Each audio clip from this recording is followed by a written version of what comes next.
দুলাল এবং আরিফ তারা দুই ভাই জমি দখল এবং চাঁদাবাজ এই 5 তারিখের পর থেকে একের পর এক করেই আসছে।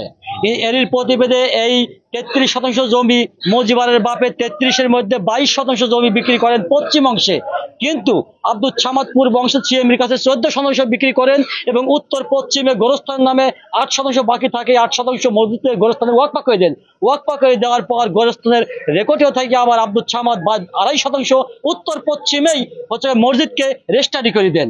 তাহলে আব্দুল সামাদের নামে কোনো জমি থাকে না, কিন্তু আর বাদ বাকি যে 1113% জমি থাকে, এই 13% জমির মধ্যে এই মজিবরের একটা 4% জমি এই সিএমবির কাছে একবার করে দেন, তাহলে 7%।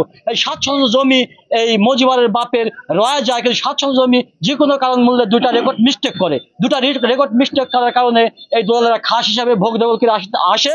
কিন্তু আমার একটা প্রশ্ন, যে যুতিকাল ছোট পড়ে থাকে জমিটা, সেই জমিটা মূল মালিকের, কে তার কখনো হইতে পারে না। কেন তো 22% জমি কিনছেন, 22-এর অধিক নিয়ে আসতে পারেন না। যে 700 জমি ছোট পড়েছেন, এই ছোট সংশোধন করবেন মূল মালিক এবং বাংলাদেশ সরকারের সাথে। কে তাকে এখানে এই সূত্রে দুলাল তো এখানে কোনো অংশীদারি না। দুলাল এসে এই জমিটার প্রতি এই আব্দুল সামাদের এই ওয়ারিসদেরকে এবং গনির ছেলেদেরকে মারধর করে, ওর ভাই নজি উনার অসুস্থ ছিলেন, উনাকে আগায় দিয়ে খুন করে এই দুলাল গনির সন্তানদেরকে জেলে পাঠায় দেওয়া। গনির যা সয় সম্পত্তি আছে এই দুলাল এবং আরিফ ইনারা লুটপাট করে খাচ্ছেন। লুটপাট করে খাওয়ার মধ্যে এই জমিটা ইতিপূর্বে থানা একটি সালিশ হয়, এই থানা সালিশ হয় এসআই মাহবুবের আমিনুলের মারফতে থানায় বসে কাগজপাতি রেফারেন্স দেখে মূল মালিক আব্দুল মজিবর এনারা জমি পাওনা হওয়ার পর দুই পক্ষের একটি সালিশিয়ান বর্গ যারা ছিলেন ওই থানাতে, তারা একটি খরচ নিয়ে বলা হলো যে আমরা 15 দিনের মধ্যে সমাধান করে দিব। 15 দিনের সমাধান করে দেওয়ার কথা বলে 3 মাস অতিবাহিত হয়ে যায়। অতিবাহিত হয়ে যাওয়ার পর যত সম্ভব গত মাসের 10 তারিখে, বারটা ছিল মঙ্গলবার, দুলাল নিজেই বসে দুই পক্ষকে বলা হলো যে আমরা এই আহমদপুর সামাজিকভাবে প্রধানবর্গ যারা আছি তারা এই আগামী শনিবার দিনকে এই জমিটা মাপ দিয়ে ওদেরকে বুঝ দেবো আর মূল মালিককে বুঝ দেবো। এই একটা ডেট হওয়ার পর ইউনিয়ন পরিষদের চেয়ারম্যান আলী আকবর সাহেবের নেতৃত্বে দুইটা চৌকিদার এবং সরকারি সার্ভেয়ার এখানে আসেন।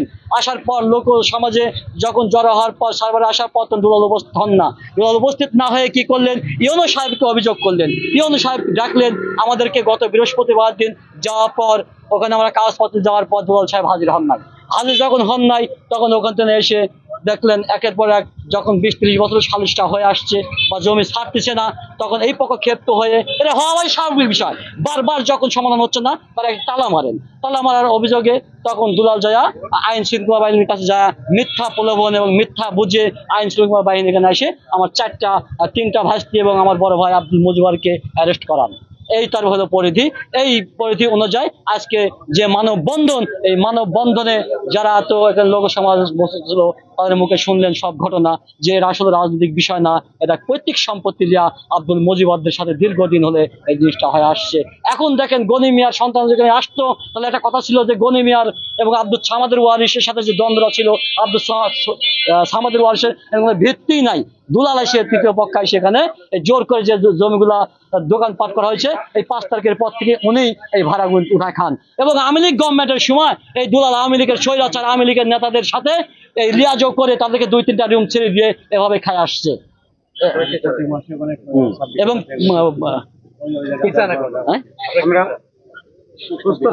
আমরা এর একটা সুস্থ সমাধান চাই এবং মূল মালিক যেন হক থেকে বঞ্চিত না হয় এবং যার জমি সে যেন পায়। দুলাল মূলত এই এলাকাতে বসবাস করতো না।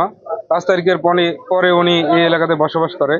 উনি 2000 সালে যখন বিএনপি গভর্নমেন্টে ছিল তখন দুলাল উপজেলা যুব দলের সাংগঠনিক সম্পাদকের দায়িত্বে ছিল।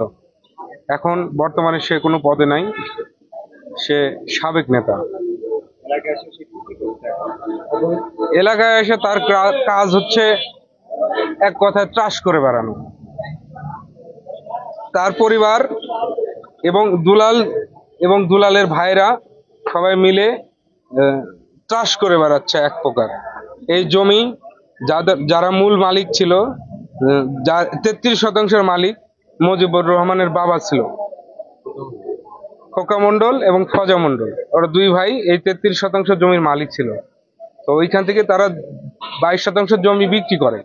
বিক্রি করছিল হচ্ছে সামাদ মৌলভী নামের দুলালেরই জ্যাঠার কাছে। তো ক্রয় সূত্রে 22% জমির মালিক হচ্ছে দুলালের জ্যাঠা সামাদ মৌলভী।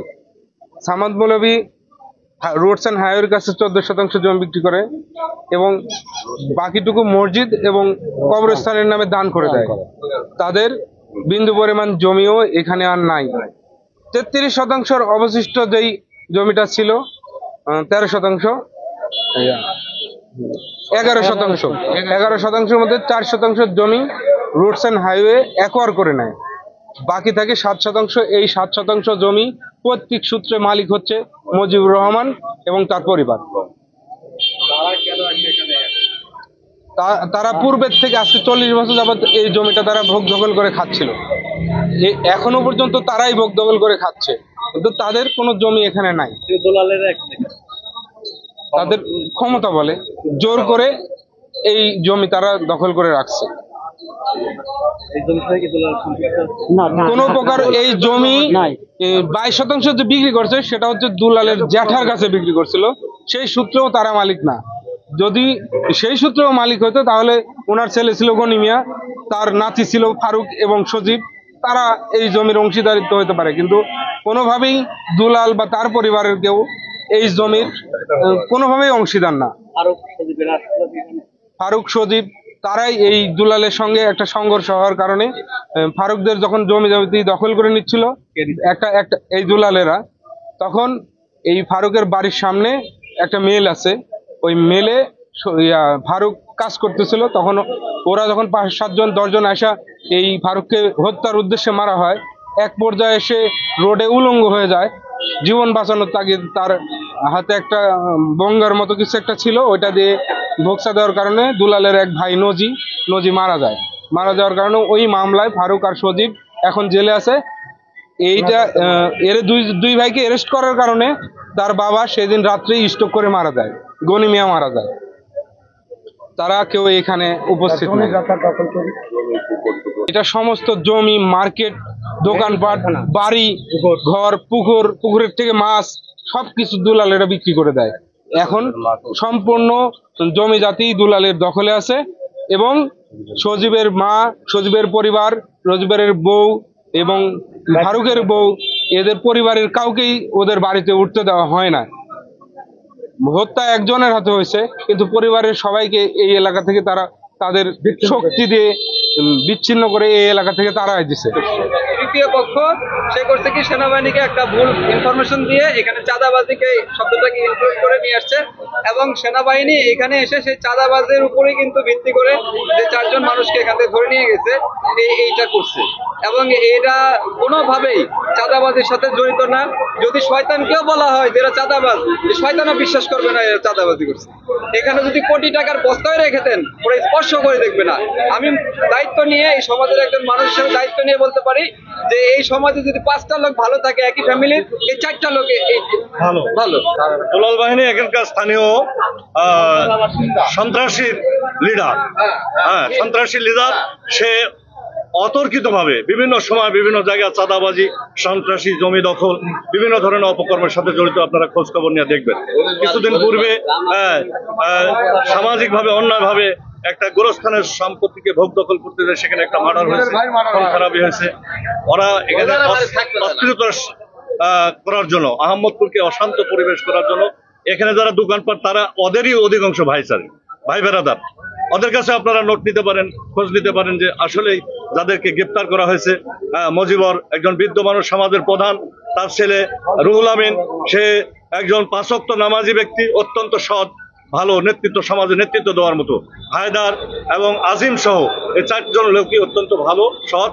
আমরা দুলাল বাহিনীর এই গঙ্গের অত্যাচার নির্যাতনের হাত থেকে এই এলাকার মহল্লার সর্বস্তরের মানুষের মুক্তি কামনা করছি।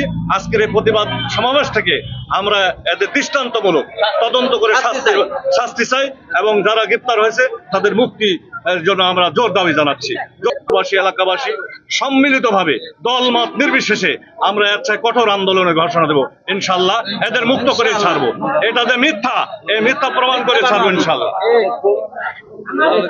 যে কেউ যে কোনো অভিযোগ করবে, আসে কোনো তথ্য না দেখে মনে করেন যে ইয়ে করবে, পদক্ষেপ নেবে, চাঁদাবাজির মামলা নেবে। প্রশাসনের কাছে একটাই দাবি, সবকিছু যেন পর্যবেক্ষণ করে মামলাটা গ্রহণ করে। এটা বিএনপি কখনো সন্ত্রাসীকে প্রশ্রয় দেয় না। বিএনপি একটি সুস্থ সংগঠিত দল, শান্তপ্রিয় দল, এবং আমরা সাধারণ বিএনপির কর্মী হিসাবে এই এলাকায় বসবাস করছি অনেক দিন যাবত। এই এলাকার কোনো সাধারণ মানুষ, ভ্যান চালক থেকে শুরু করে প্রত্যেকটা দোকানপাট, ব্যবসায়িক মহলকে বলতে পারবে না যে বিএনপির কোনো লোক আমাদের হয়রানির 5 আগস্টের পর আমাদের হয়রানি করছে বা কোনো চাঁদাবাজি করছে। কিন্তু এটা সম্পূর্ণ তার একান্ত ব্যাপার, দুলাল একা, জাহাঙ্গীর, আরিফ, তারপরে শাহ আলম এবং এর নিজস্ব ছেলে, নিজস্ব লোকজন দ্বারা, ঠিক আছে, এই সন্ত্রাসী বাহিনী গঠন করছে। এবং আজকেও যদি আপনারা প্রমাণ নিতে চান তাহলে আজকে যান সজীবের বাড়ির সামনে কয়টা মার্কেট দোকান তারা দখল করে প্রতি মাসে 26,000 টাকা করে উঠাচ্ছে, আর এই টাকাটা দিচ্ছে আরিফ। আপনার তদন্ত করলে সব বেরিয়ে আসবে। আজকে যে 4 জনকে মিথ্যা প্রচার দিয়ে, চাঁদাবাজি দিয়ে মামলা দায়ের করে জেল হাজতে পাঠানো হয়েছে, তারা একবারে নিরীহ মানুষ, শান্তপ্রিয় মানুষ এবং আহমেদপুর সমাজের একজন মাথা, এবং আহমেদপুর একটা বড় সমাজ এবং সে দায়িত্বশীল ব্যক্তি। আজকে আমরা অভিভাবকহীন ভুগছি, আমরা সবাই শোকাহত। আমরা তাদের জন্য এমন কোনো আহমেদপুর বাসী নাই তাদের জন্য চোখের পানি ফেলায়নি। তারা সকলকে ভালোবাসে এবং সবাইকে নিয়ে তারা মিলেমিশে থাকে। আর যে অভিযোগটা করছে চাঁদাবাজি দুলাল, সে নিজেই একটা চাঁদাবাজ, একটা ভালো মানুষকে হয়রানিমূলক এই করছে। আইন শৃঙ্খলা বাহিনী মিথ্যা প্রচারণা দিয়ে এখানে নিয়ে এসে তাদেরকে বেজ্জত করছে, তাদের মান ক্ষুণ্ণ করছে। এর আমরা সুষ্ঠু বিচার এবং তদন্ত চাই। ধন্যবাদ আপনাকে। আমি আপনাকে প্রথমে বলতে চাই যে উনি বিএনপির রাজনীতির সাথে জড়িত, কিন্তু উনি বিএনপির কোনো নেতা নন। প্রথমত উনি আজ থেকে প্রায় 20 বছর আগে থানা যুব দলের সাংগঠনিক সম্পাদক ছিল। 20 থেকে 22 বছর, এটা কম বেশি হতে পারে। এবং এই অদ্যাবধি এই সময় পর্যন্ত সে কোনো পোস্ট হোল্ড করে নাই। কাজে সে আপনি ধরে নিতে পারেন সে আমাদের দলের একটা সমর্থক এবং কর্মী, সে কোনো পোস্টধারী কোনো নেতা না। আমরা এটার তীব্র নিন্দা জানাচ্ছি যে উনি বিএনপির নাম ভাঙিয়ে বিএনপির ইমেজটা ক্ষুণ্ণ করে যদি এই ধরনের কোনো অপ্রীতিকর ঘটনা ঘটিয়ে থাকে, আমরা এটার প্রতিবাদ জানাচ্ছি। আমরা এটা আমি ব্যক্তিগতভাবে আমি জেলা বিএনপির দৃষ্টি আকর্ষণ করব। আমার থানা, যেহেতু এখন থানা বিএনপি নেই, থানা বিএনপির কমিটিটা বিলুপ্ত ঘোষণা করা আছে, সেই জন্য আমি জেলা বিএনপির দৃষ্টি আকর্ষণ করব যে একটা তদন্ত কমিটি করে একেবারে সুস্পষ্ট ঘটনা যাতে উল্লেখ করে তার এগেনস্টে একটা দৃষ্টান্তমূলক শাস্তির ব্যবস্থা নিশ্চিত করা হয়। কারণ আমরা চাই বাংলাদেশ জাতীয়তাবাদী যুবদল সহ সকল সংগঠন, বিএনপি সহ সকল সংগঠন চাই বিএনপির নাম ভাঙিয়ে কেউ কোনো কাজ করবে এইটা আমরা বরদাস্ত করব না, আমরা কোনোভাবে এটা অ্যালাউ করতে চাই না।